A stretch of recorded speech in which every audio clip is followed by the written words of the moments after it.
علیہ وسلم نے فرمایا، جو کوئی ایمان رکھ کر اور ثواب کی نیت سے کسی مسلمان کے جنازے کے ساتھ جائے اور نماز اور دفن سے فراغت ہونے تک اس کے ساتھ رہے تو وہ 2 قیرات ثواب لے کر لوٹے گا۔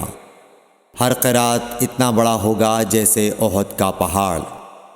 اور جو شخص جنازے پر نماز پڑھ کر دفن سے پہلے لوٹ جائے تو وہ 1 قیرات ثواب لے کر لوٹے گا۔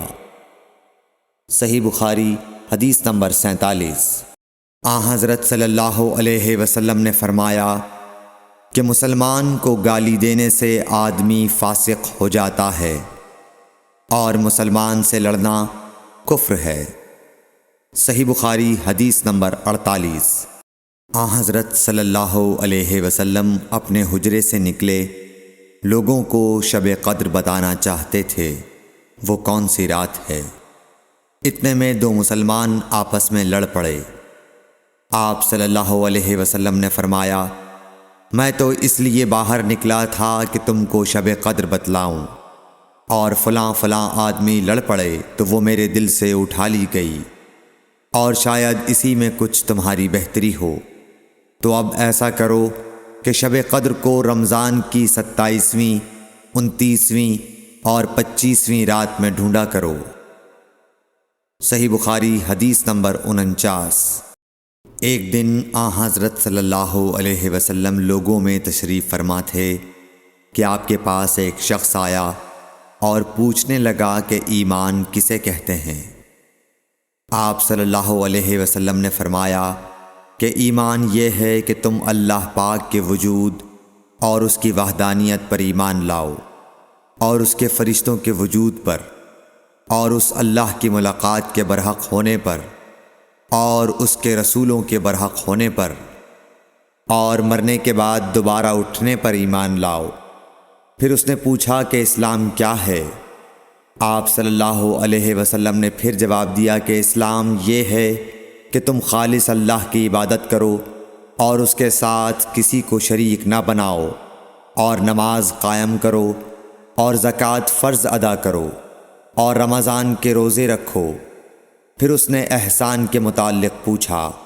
آپ صلی اللہ علیہ وسلم نے فرمایا، احسان یہ ہے کہ تم اللہ کی عبادت اس طرح کرو گویا تم اسے دیکھ رہے ہو۔ اگر یہ درجہ نہ حاصل ہو تو پھر یہ تو سمجھو کہ وہ تم کو دیکھ رہا ہے۔ پھر اس نے پوچھا کہ قیامت کب آئے گی؟ آپ صلی اللہ علیہ وسلم نے فرمایا کہ اس کے بارے میں جواب دینے والا پوچھنے والے سے کچھ زیادہ نہیں جانتا، البتہ میں تمہیں اس کی نشانیاں بتلا سکتا ہوں۔ وہ یہ ہیں کہ جب لونڈی اپنے آقا کو جنے گی، اور جب سیاہ اونٹوں کے چرانے والے دیہاتی لوگ ترقی کرتے کرتے مکانات کی تعمیر میں ایک دوسرے سے بازی لے جانے کی کوشش کریں گے، یاد رکھو قیامت کا علم ان 5 چیزوں میں ہے جن کو اللہ کے سوا کوئی نہیں جانتا۔ پھر آپ صلی اللہ علیہ وسلم نے یہ آیت پڑھی کہ اللہ ہی کو قیامت کا علم ہے کہ وہ کب ہوگی۔ پھر وہ پوچھنے والا پیٹھ پھیر کر جانے لگا۔ آپ نے فرمایا کہ اسے واپس بلا کر لاؤ۔ لوگ دوڑ پڑے مگر وہ کہیں نظر نہیں آیا۔ آپ صلی اللہ علیہ وسلم نے فرمایا کہ یہ جبرائیل علیہ السلام تھے جو لوگوں کو ان کا دین سکھانے آئے تھے۔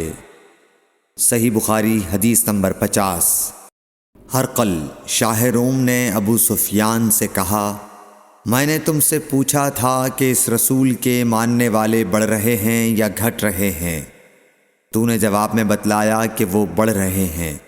ٹھیک ہے، ایمان کا یہی حال رہتا ہے یہاں تک کہ وہ پورا ہو جائے۔ اور میں نے تجھ سے پوچھا تھا کہ کوئی اس کے دین میں آ کر پھر اس کو برا جان کر پھر جاتا ہے؟ تو نے کہا نہیں۔ اور ایمان کا یہی حال ہے، جب اس کی خوشی دل میں سما جاتی ہے تو پھر اس کو کوئی برا نہیں سمجھ سکتا۔ صحیح بخاری حدیث نمبر 51۔ السلام علیکم ورحمۃ اللہ وبرکاتہ۔ اللہ کے رسول کے بتائے ہوئے راستے پر چلنے کی توفیق عطا فرمائے، قرآن حدیث سننے اور اس پر عمل کرنے کی توفیق عطا فرمائے، اور جس کسی نے بھی ایک حدیث پڑھی اور آگے بڑھائی تو اللہ اس کا اجر ان کو دے گا۔ آمین۔